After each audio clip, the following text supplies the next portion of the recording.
zusammen. Schon die sacht umfassende Hand des Geliebten macht die Brust des Mädchens erschauen. Ihr flüchtiger Blick verführt ihn. Spring is coming. Between the sexes the game resumes. The lovers find their way to one another. The beloved's gently enclosing hand shocks the girl's breast cold. Her glance seduces him. In a new light, the landscape appears to the lovers in spring.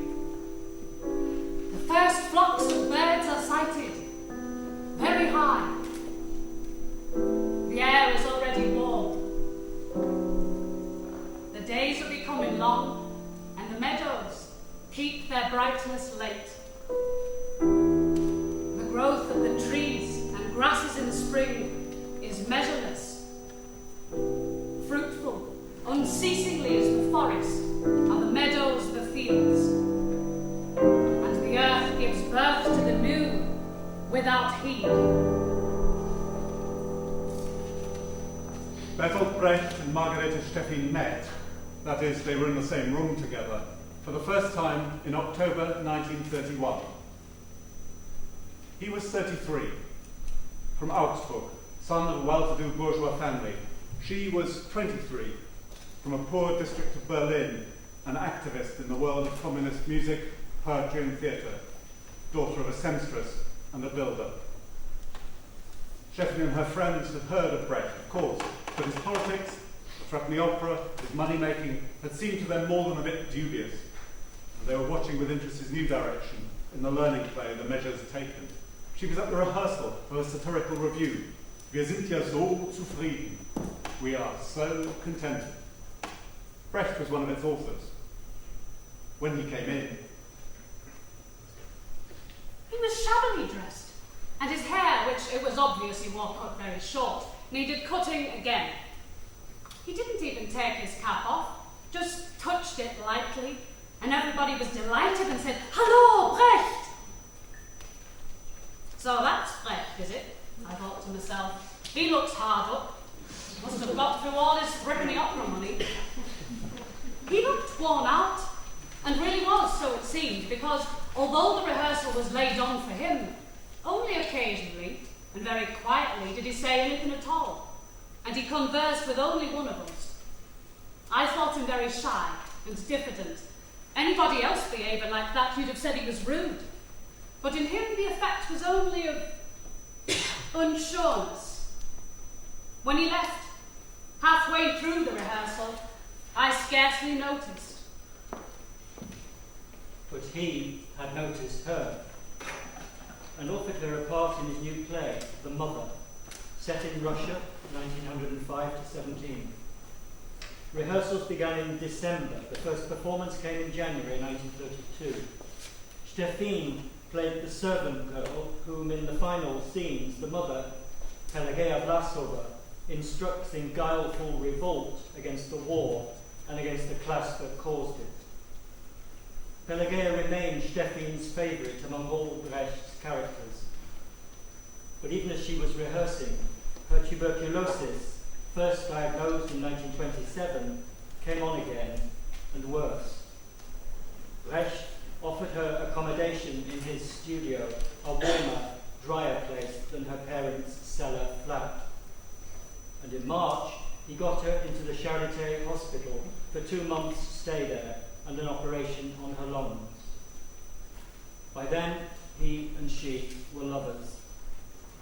In May 1932, she travelled with him for the first time to Moscow as a translator for the premiere of Kula Vampa, a film he and Ernst Ottwald had made in which she appeared as one of many hundreds of extras.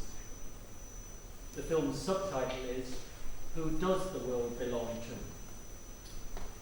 After that premiere, Margarete Steffin went to a sanatorium in the Crimea for a month's convalescence.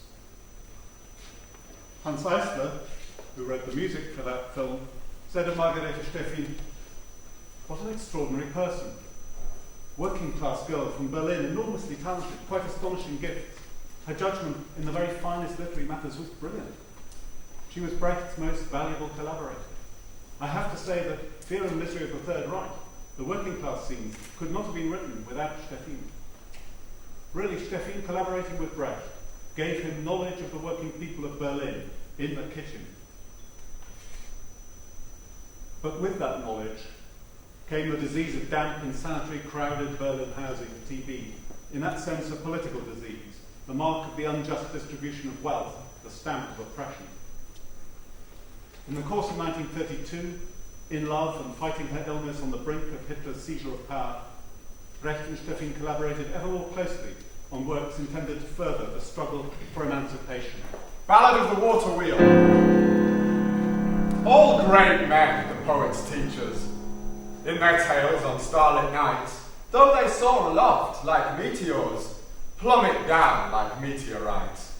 That's a comfort sure and well worth knowing, but for us who toil to keep the great men going, there's so precious little to be paid for. Rise or fall, they both needs must be paid for.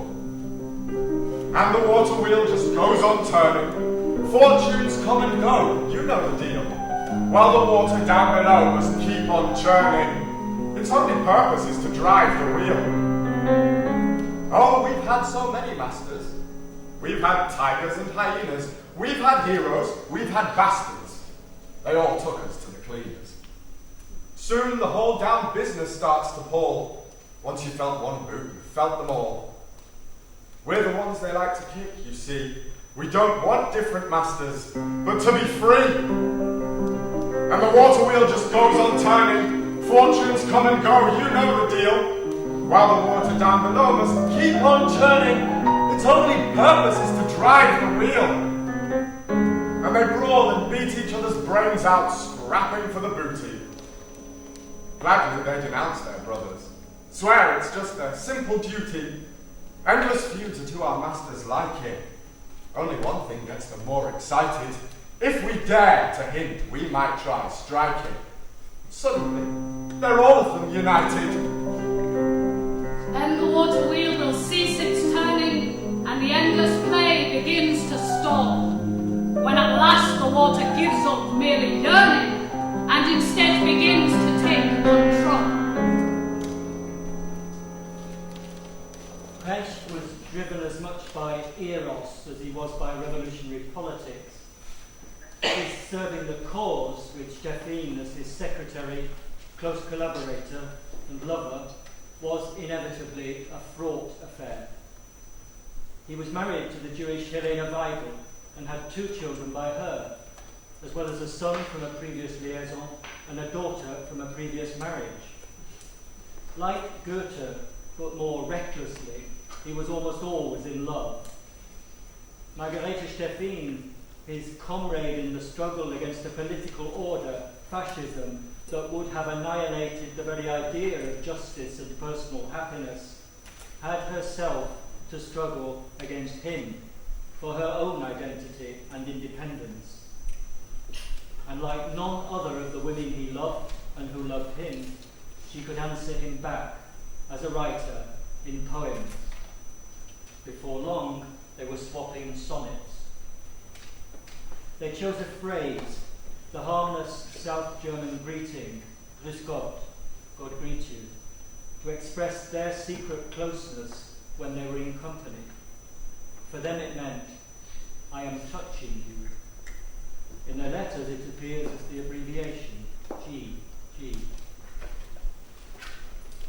When we were first divided into 2, and one of our beds stood here and one stood there, we picked an inconspicuous word to bear the sense we gave it. I'm touching you. For the pleasure of such speaking may seem paltry, for touch itself is indispensable. But we at least kept it inviolable, and saved for later like a surety. Stayed ours, and yet removed from you and me, could not be used, yet had not ceased to be, not rightly there, and yet not gone away. And standing among strangers, we could say, this word of ours as in the common tongue, and mean by it, we know where we belong. Emboldened, putting off formal address, now I am given to you, and wish your good entirely. Whatever I lack, I shall be well, unless your love should ever be withdrawn from me. The little word that we decided on, and none but us knew, touch, was what it meant. Word of irresistible seduction, for months my hoard of good in banishment. That word is an embracing and a kiss. I who must wait so long for you, I kiss the word on every letter you write to me. And when I read it, all my tears mean is that now you are with me once again, and I want nothing. As though you slept with me.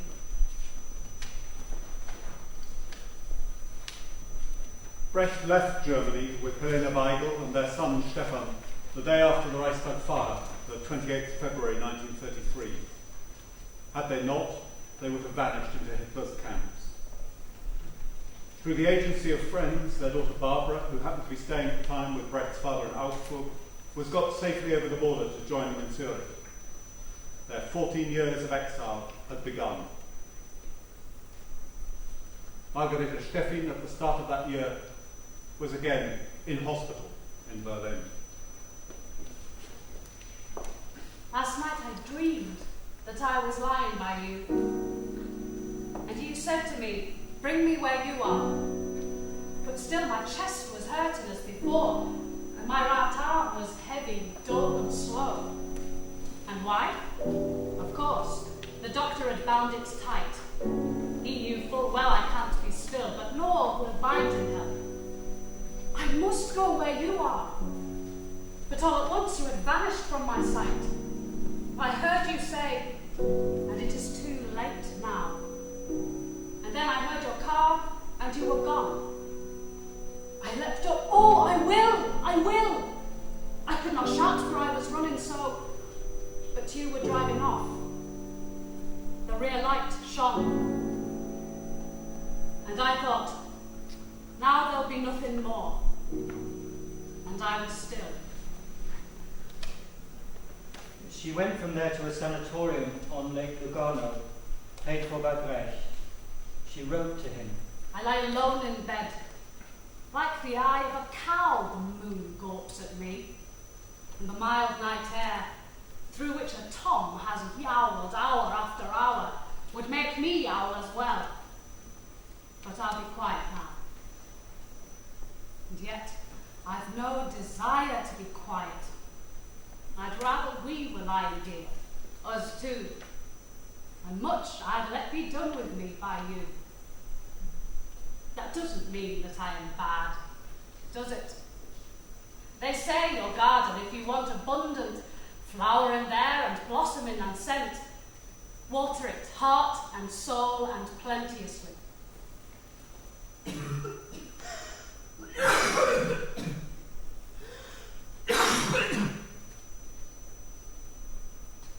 They say so much, lies mostly. This time, though, I'm afraid that what they say is true. It makes me bitter lying here, just me. Call to a sick communist. We hear you have been taken sick with tuberculosis. We entreat you, see this, not as a turn of fate, but as an attack by the oppressors who exposed you, poorly clothed and in damp housing, to hunger. That is how you were made sick. We charge you to take up the struggle at once, against sickness and against oppression, with all possible cunning, rigour and tenacity, as part of our great struggle which has to be waged from a position of weakness, in utter misery, and in which everything is permitted which will aid our victory, a victory which is a victory of humanity over the scum of the earth. We await your return as soon as possible to your post, comrade. Discharged from the sanatorium in April 1933, debarred from going back to Hitler's Germany and having no wish to, she joined Brecht and his family in Paris. And when they moved on to Denmark, to Svendborg on the island of Kuhn, she stayed behind in Paris for some months, seeing to his interests there, learning French, writing him poems and letters, reflecting, sometimes unhappily, on how she stood with him. I live almost as high as him, and so, making his way into my room at night and robbing me of my beauty sleep is quite an unproblematic thing for him to do. He comes in quiet, sits by the bed at ease. Before I've covered up my nakedness, he grins at it with that sly grin of his and sings the time away with what he sees. With fingertips he plays on leg and knee, on thigh and hip, kisses my throat softly, fondles my breast and strokes my hair. He is a connoisseur of every melody, vanishes without a sound when he's fooled me. And I don't know, was it really him who was there?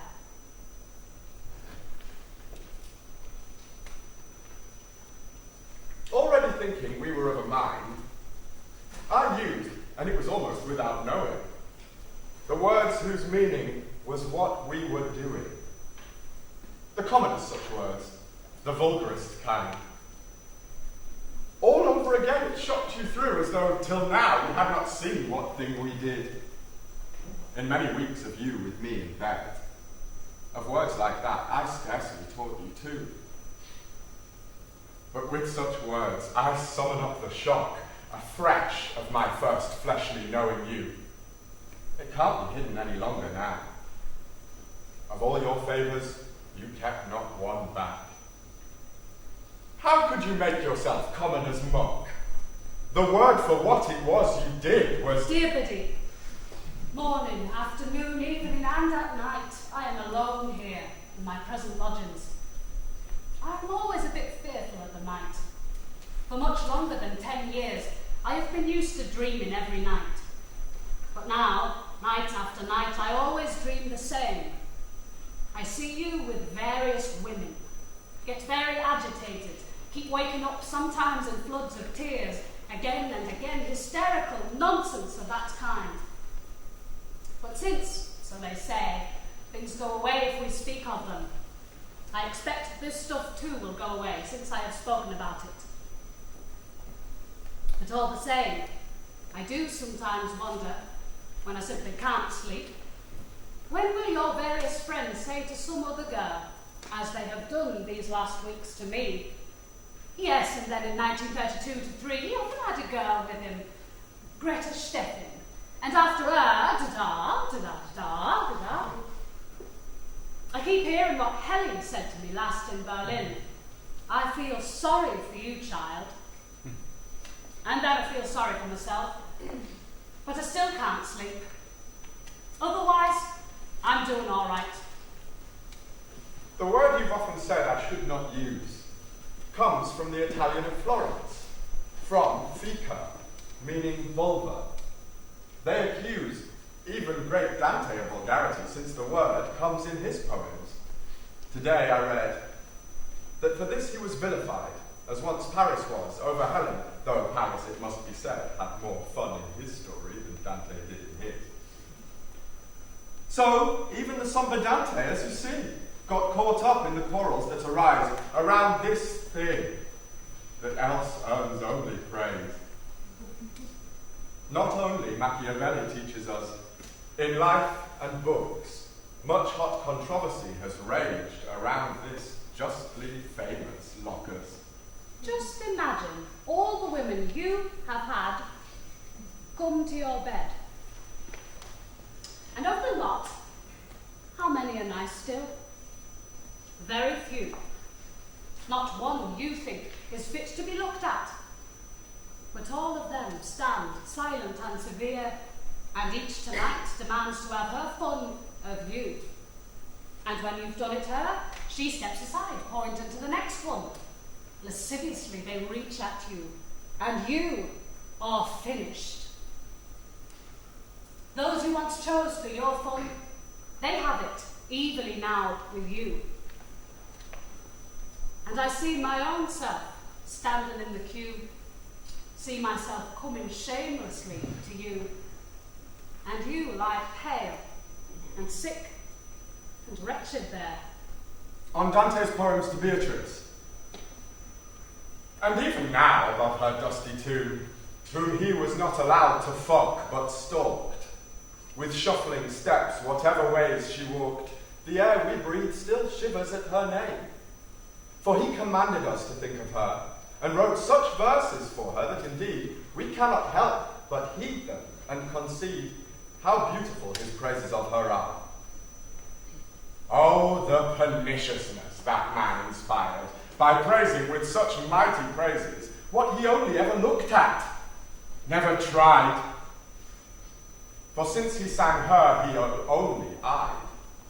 What looks nice, crosses the street, is never wet, counts as an object fit to be desired. Dear Biddy, I can't sleep unless I know we are friends. Have you got the big photo of me? Do you like it? Write to me lots, Biddy. Wiedersehen.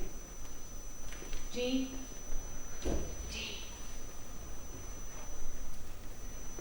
During the first years of exile, before the war closed in, Brecht and Steffin did a good deal of travelling and spent months abroad, making and furthering the contacts that would enable him to earn a living as a writer, put his theatre into practice, and to speak out against the barbarous regime in Germany.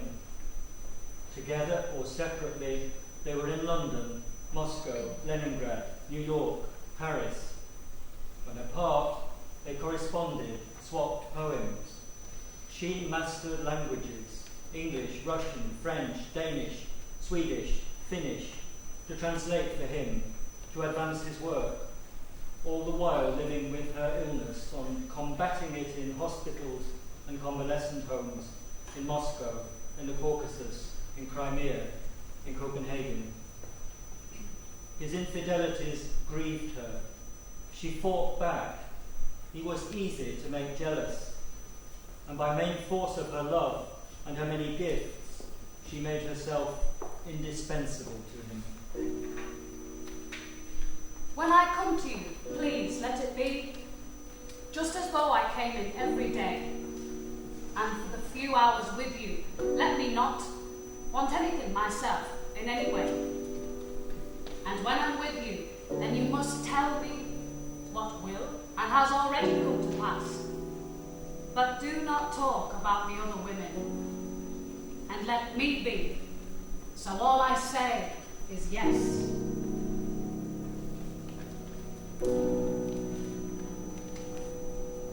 When we had been apart longer than ever before, fearfully I searched your letters through for such words unknown to me as would say you were no longer the one I knew so well and missed so much.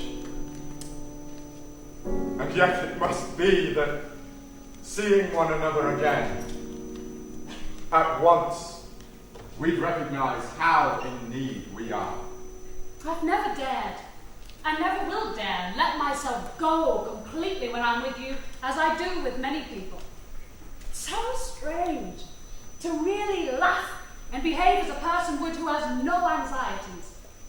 I don't dare to in your company. I'm always watching myself. These last days, it has been quite terrible again. When finally, for the first time yesterday, I went to bed singing. I'm always sorry that I can never go to bed like that when you were there. Then it was good. I really do climb into bed, you know, and let myself sort of drop down into it. Recite verses, act, show myself entirely. I can't do any of that with you.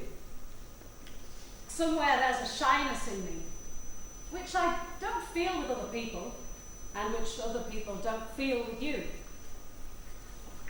I have an enormous respect for you, together with a love that is so great, my dear, dear beloved Biddy, that it can't be good. Or do you think it might be? Apart from lingering on pleasant happenings, I have good memories of the time. Those days in Copenhagen, when you were immensely kind and considerate to me. That would put me in your debt that you could be like that, if I weren't enslaved already. But I don't want you to have to be like that again. Although it was very, very, very good of you. Thank you. You said many things to me that it gladdened me to hear, and that you had never said to me before. I love you, Biddy. I'm wholly yours, Brecht. It makes me happy if you like me, and sometimes say so. Biddy. Grüß Gott. Brecht wrote to her in September 1934. She was in Moscow. Her money was running out. He was anxious for her. Dear Greta, I was glad to hear your voice. Your having no money is a great worry. I'm going to the embassy again today to try something. I hope it will work. There must still be 1,000 rubles owing on that little Russian volume of plays. Vinny must do something as well. Everything will be okay just so long as you don't go without now. Here it is dismal. Rain, colds, working, and in the other ways, I am only the one half. Dear Greta. G. Right. Often. The following winter, he was in New York, staging his play The Mother, and trying without much success to promote himself. He got bored, played chess, went to the cinema with Isla every day, and wished he were back in Steffin. He sent her a gift. The little elephant is made of ivory, and he is to be called the New Yorker, in the herd of my elephants who protect you. He is little, but good. Dear Greta, I hope you will have a warm Christmas. Where? I'd so like to carry you to bed after it. I think I'll leave here exactly 2 weeks from now. I'll send a telegram. At present, I'm doing a bit more work for the translations. You are much missed in the business and at home. Nobody gives me their opinion as you do. Playing chess with Isla, the score is 1-all. It's not the same as with you, dear Greta. I do hope I'll see you in Copenhagen, even if it's only for 2 or 3 weeks. I don't want you to go before I arrive. Dress for me then. And undress, dear Greta. Tell me everything. G. Brecht bought Steffin such miniature wooden or ivory elephants wherever he could find one in the cities he visited without her, so that she had a small herd of them to be her guardians, he said. When he failed to write to her during his weeks in Paris in 1937, for example, he imagined them siding with her against him. Encounter with the ivory guardians. One day, when no news of you had come, I summoned the guardians, the 6 elephants, to the Arc de Triomphe, and they took up their stance that night towards 11 on the Avenue de Wagram. They eyed me, swaying slightly. I said to them, when I left her in your protection, I ordered you to trample anyone she made complaint about to strawberry jam. They stood in silence till the largest beast, lifting his trunk, malignly slowly, pointed, trumpeting at the guilty party, me. Like thunder, all 6 charged. I fled, so chased to the post office and squinting, frightened through the window, I wrote the letter I owed you. And in 1938, phoning the clinic in Copenhagen and hearing good news, he summoned them to praise her. Hesitant, lifting the black receiver, so much fear was in me, I had no delight in the word cured. It was not till night I vowed I'd send you a dream and a laudatio. This is the dream. When you step into the daylight, our guardian beasts shall bow their heads to you and raise them, trumpeting the respect your due for such conspicuous valour in a mortal fight.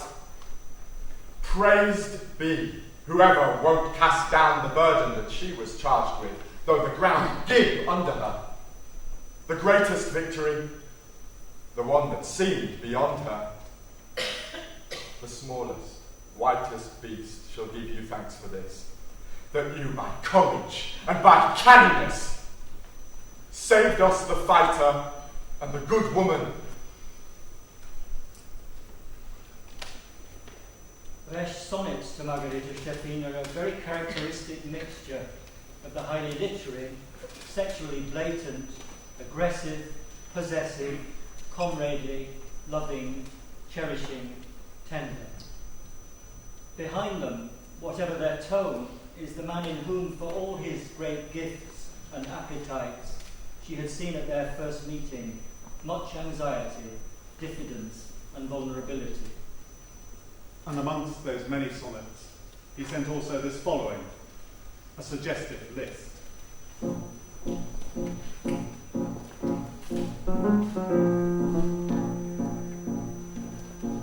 At night, by the hedge they hung the washing on.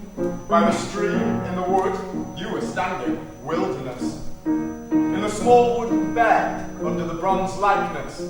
On a Swedish bed in the workroom, just begun drying. On the hillside at a steep angle. Behind the cupboard, by the window in the writing room. At the inn, the oil stove stank. In that same storage corner of the writing room, post-perandial. Excited by pianos in the monastery. Furnished, you threw the key down from the balcony. In that hotel, in one room, in both rooms, in the motherland of the proletariat, all times of day, all times of night, occasions, in at least 4 countries, and in all 4 seasons. You forgot that time in the car. And here's a sonnet he wrote to her, absent from him, in the Soviet Union in September 1934. Write me what you're wearing. Is it warm? Write me how you're lying, softly in bed. Write me how you look now, as you always did. Write me what you miss. Is it my arm? Write me how you are. Do they let you be? Write me what their moves are. You won't quit? Write me what you're doing, and the good of it. Write me what you're thinking of. Is it me? These questions are all I have for you, it's true. And I can hear what comes to me in answer. When you're tired, I can carry nothing for you. And I can give you nothing when you hunger. It's quite as though I'd quit the world and were no more there than if I'd forgotten you. And this to her from London, that same winter. Buying oranges. In a yellow fog along Southampton Street, suddenly a baron, a slattern, picking at her paper bags and fruit in lamplight. I stopped, struck dumb, like one who has seen what he was running after, there, put in his way. Oranges! No thing else could it ever be. I blew some warmth into my hands and quickly fished in my pockets after cash to pay. But then, between the pence being in my grip and glancing at the price there written up, in smudged charcoal on newspaper, I caught my own wry, whistling undertone. For at that moment, bitterly, this came clear. Of course, you are not anywhere in this town. After Hitler's annexation of Czechoslovakia in March 1939, and the destruction in Prague of the third volume of Brecht's works being printed there, the exile situation in Denmark became critical. War and invasion ever more certain, they began moving on, just out of reach of the regime that would have killed them, through Sweden, Finland and the Soviet Union, and finally to America. Hard times, throughout which, into the last hours of Steffin's life, their collaborative work continued. Brecht's journal gives some account. June to October 1938, Walter Benjamin was their neighbour in Skogsborgstrand, working at his essay on Baudelaire, eating with them, listening to the radio, discussing Lukács and socialist realism, and once a day, playing chess with Brecht. Steffin was translating the memoirs of the Danish author Martin Andersen Nexø, which she and Brecht would edit and publish together. Her sister, the wife of a metal worker, visited. Steffin gave her Brecht's work in progress, his Julius Caesar novel, to read, wanting her opinion. Eisler thought Steffin's judgment remarkable, even though she was an autodidact. Brecht valued it precisely because of that. He wanted to write intelligibly for those who would teach themselves against the social order that had denied them an education. In January 1939, Brecht noted very anxiously how bad things were getting for their friends and colleagues in the Soviet Union. Now Koltsov too has been arrested in Moscow, my last contact over there. No one knows anything about Tretyakov, who is being called a Japanese spy. And nothing either about Karolineha, who is supposed to have been conspiring for her husband in some Trotskyist fashion in Prague.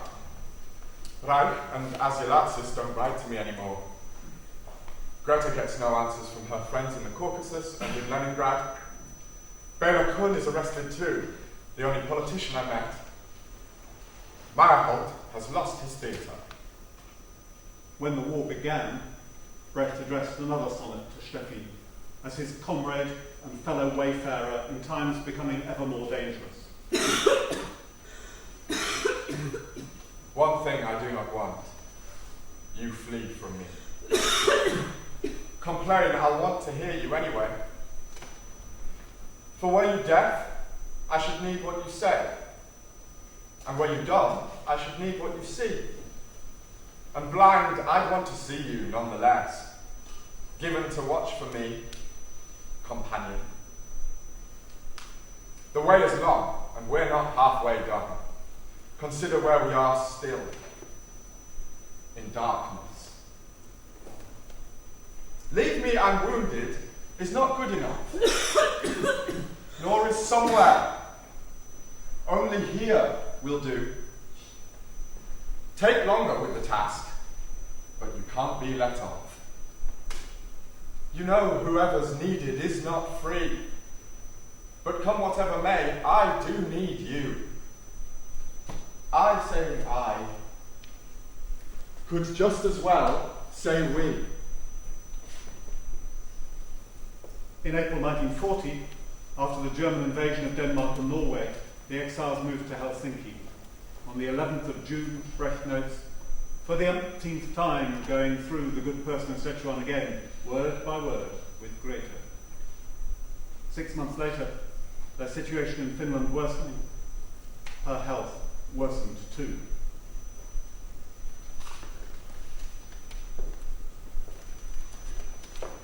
December 40.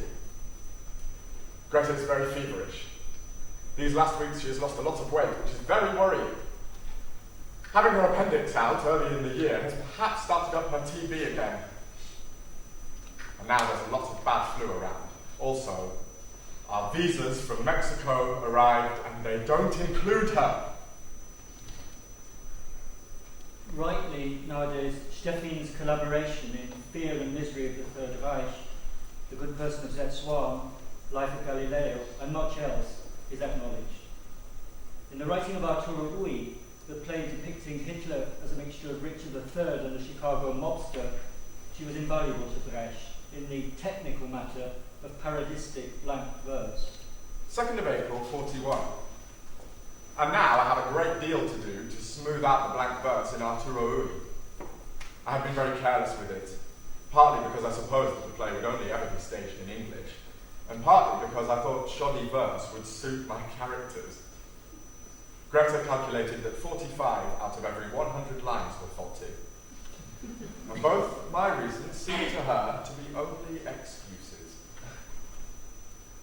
Bad iambics would infect the translator, and debasement could be expressed in other ways than bad iambics. The jazz syncopated blank verse that elsewhere I often employ, 5 feet but like step dancing, is obviously something quite different and has nothing to do with shoddiness. It is hard to construct and is of course very artful.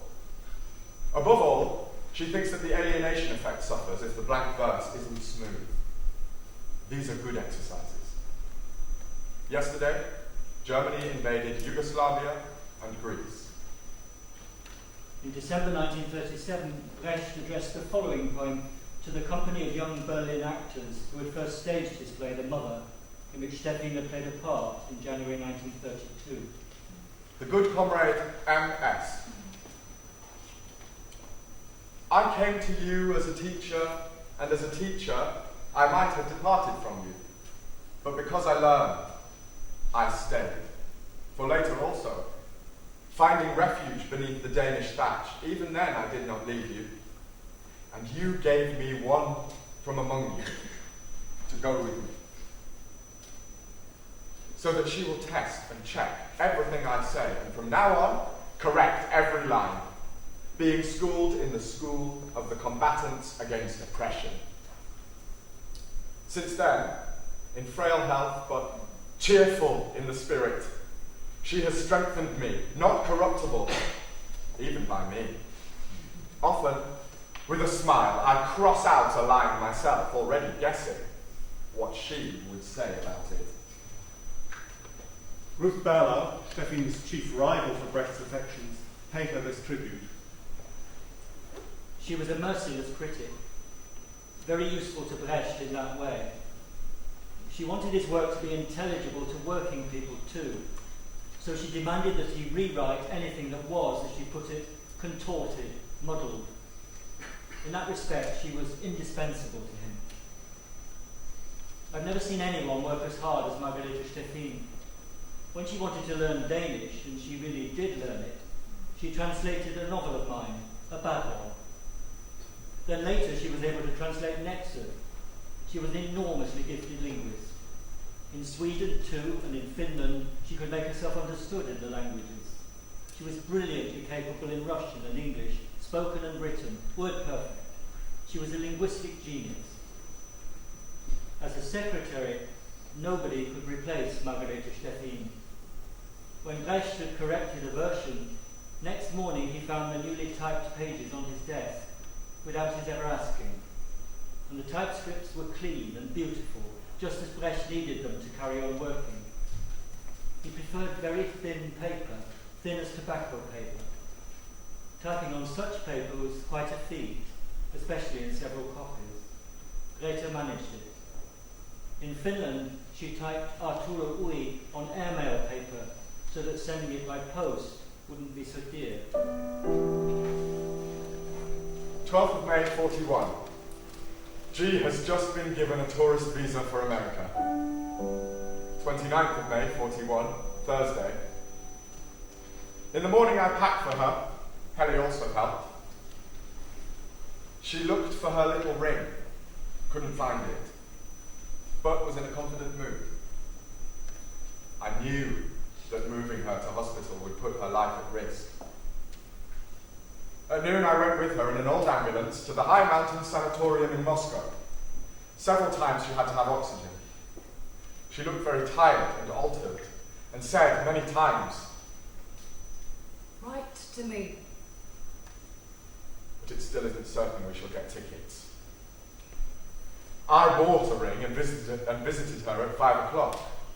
She was calm, and as usual, I was almost cheerful when I left. I told her, I'll go on to America. I've got the tickets. She was calm. She smiled and said in a deep voice, That is good. 30th of May, Friday. At noon, I went to the sanatorium with a little elephant that she liked very much. I fetched her a pillow, she said. I'll come on after you. Only two things can stop me. That it will kill me, and the war. She was quiet again and smiled without an effort when I left. She said, You have said such things to me that I am quite at peace. At 5 o'clock, I left for Vladivostok. For the whole of June, there is no other ship. America's entry into the war is imminent. There are no flights to Vladivostok either. No telegram in the following days. 31st May. In the night, I felt not too bad. On 1st of June, during the day, I felt worse. Love from Greta. 4th of June, 41. At 9 in the morning, she died. Margarete Steffin knew she would die young. Without Brecht's insistence that she fight the illness, without his need for her as his comrade in the struggle, she would have died younger. She fought hard to stay alive and carry on with the work. At some point during her last year, this beautiful, brave, immensely gifted young woman wrote a short autobiographical sketch with the desolating title, Ich bin ein Dreck. I am junk, filth, worthless. Almost the least unbearable part of it is this. Of course, there could be no happy end because I was ill. In my chest. The most disgusting illness in the world. Many things to put up with so vile that all life long you do not speak of it to anybody. Or perhaps you might to a nurse if she was also your friend. But then there's everything else as well. I will speak about it later. When I was 17, we were walking in the woods among young birch trees. It was wonderfully beautiful and we were all having such fun. A gypsy came up and wanted to read our palms. How we laughed. She said some things to me which I have forgotten. Happiness in love, of course, and journeys, things of that sort. Then she said, you will die in your early 30s. I laughed even more. But secretly I was frightened. Of course, I'm not the least bit superstitious, but the closer I got to my 30s, the more often I couldn't help thinking about it. Then in Russia, when I was 28, a Georgian actress, an extraordinarily beautiful woman, said to me, you won't live much beyond 30. That was more serious. And when I reached 30 and besides my lungs, the devil take them, but for God's sake, not so bit by bit. How can anyone bear that? I noticed my heart as well. Then I sometimes thought, the two women were right. Now, I think to myself I shall die when I'm 33. That's a nice round number, and by now I don't care. By now, I couldn't care less. It would be nice to have a big brother. Or a little sister who would come to you when you're sad. On the 13th of June, we sailed on the Annie Johnson for the USA. After a stop of 5 days in Manila, we arrived in San Pedro on the 21st of July. Margarete Steffin died in the high mountain sanatorium in the centre of Moscow. A friend wrote Brecht a fuller account of the day of her death, concluding so. Her face was entirely peaceful. Her hands lay quiet, the left closed, the right open. I thought any moment she might wake up, she lay there so peacefully. I stood looking at her for a long time. Later masks were taken of her face and of her right hand. Dear Brecht, I never thought and still can't believe that I should have to send you this news. But be assured, what could be done was done. All the comrades in the clinic did their utmost for her. Everybody liked Greta. So modest, they said, so sympathetic. Even yesterday evening, she was telling the director about her mother in Berlin, how pleased she was that from America she might be able to do something to help the poor woman. For me too, having been so close to Greta through those last days, it is a terrible blow. I will dress Greta in the black dress she wore. The cremation is on the 6th, at 3. Brecht and his family moved into a house found for them by friends in Santa Monica. He wrote, "Here in this place, how I miss Greta. It is as though my guise had been taken from me just as I enter the wilderness." Then he wrote poems, saying it as well as it could be said. Then at the last, when death, who is not implacable, showed me the 4 ruined lobes of her lungs and shrugged, and could not ask it of her that she live on the 5th alone. Speedily I assembled another 500 tasks, things to be dealt with at once, next day, next year, in the next 7 years. Asked countless questions, critical questions only answerable by her, and so in demand, she died more easily.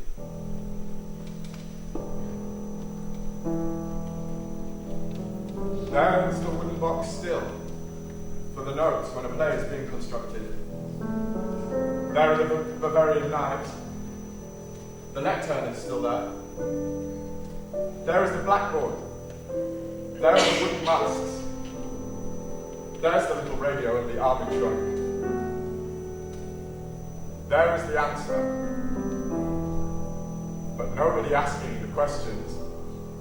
High above the garden stands the constellation of Steffin.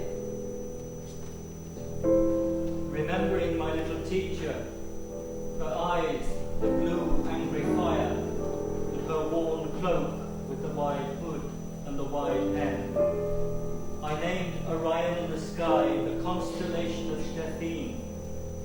Looking up and contemplating it, shaking my head, I believe I hear a faint coughing. In the 9th year, fleeing from Hitler, exhausted by the journeys, the cold and the hunger of Finland in the winter, and waiting for the passport to another continent, our comrade Steffin died in the Red City of Moscow. My general has fallen. My soldier has fallen. My pupil has gone away. My teacher has gone away. The one who looked after me has gone.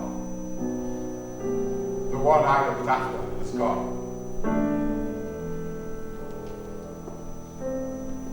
In the year after her Brecht in his journal reverted continually, compulsively, to the death of Margarete Steffin. 16th of March 42. I often see Greta with her things that she was forever packing into the cases. The silk cloth with the portrait on it that Cass painted. The little wooden and ivory elephants from the different cities I was in. The Chinese dressing gown, the manuscripts, the photo of Lenin, the dictionaries. She appreciated beautiful things, just as she understood the beauty of language. In Moscow, when I fetched her from the hotel to the hospital, she was lying down with the oxygen pillow, but she became agitated about her brown Finnish coat with the hood. That I must bring that too, and wouldn't settle until I showed it her. In this coat, so I found out later, for years, she had saved up and hidden 15 English pounds and smuggled them across the frontiers. These were to be her freedom. I loved her very much when I heard that. 6th of May 42. Greta's things, which were sent on to me, have doubtless gone for good. I hear that at the time, ships' entire cargoes were being burned here. I remember her possessions. The suitcases such as the poor have. Stuffed full to bursting with a broken comb, stockings beyond darning, scraps of paper, pencil stumps, shoes with holes in, photos of faded outings. They daren't throw anything away. 8th of May, 42. The Finns are still fighting. The patience of human beings is enough to make you despair. Such hunger there was even a year ago. I had such a struggle to get hold of an orange for Greta or an egg. By the time I brought that egg to her, you'd have said her life depended on that one egg or that one orange. May to June, 42. For almost a year, I felt oppressed by the death of my collaborator and comrade Steffin. So far, I've avoided thinking about it properly. Death is good for nothing. Not everything has to be for the best. No unfathomable wisdom resides in such matters. There can't be any consolation. 30th of June, 42. I have done nothing and shall do nothing to get over the death of Greta, the loss of Greta. To reconcile oneself to what has happened, what good is that? The matter has many ends, which want continuing. Hitler killed her, and hunger. Hitler is still alive, and hunger rules the world. In my effort to save her, I was defeated, and to make it easier for her, even in that I could not do it. We should forget the works we succeed in, but not those in which we fail.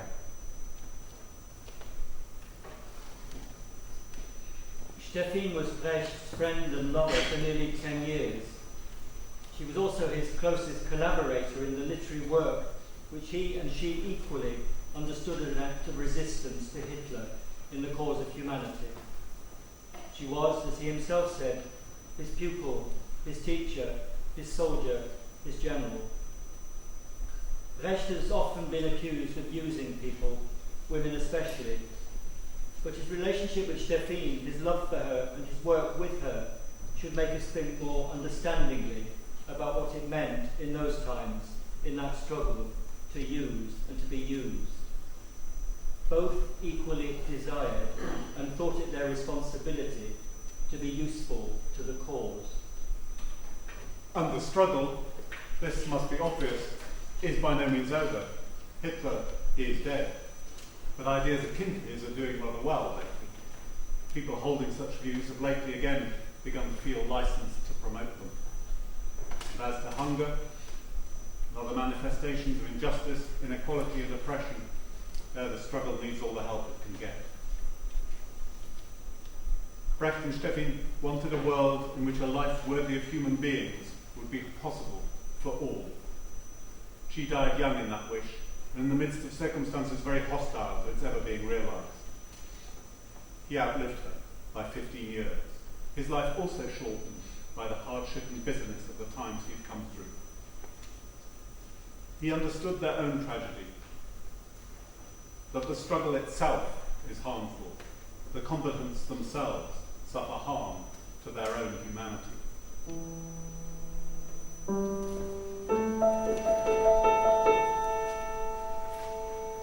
An die Nachgeborenen, ihr, die ihr auftauchen werdet aus der Flut, in der wir untergegangen sind, gedenkt, wenn ihr von unseren Schwächen sprecht, auch der finsteren Zeit, der ihr entronnen seid. You, who will emerge again from the flood, in which we have gone under. Think, when you speak of our faults, of the dark times which you have escaped. We went changing countries more often than our shoes, through the wars of the classes, despairing, when there was injustice only, and no indignation.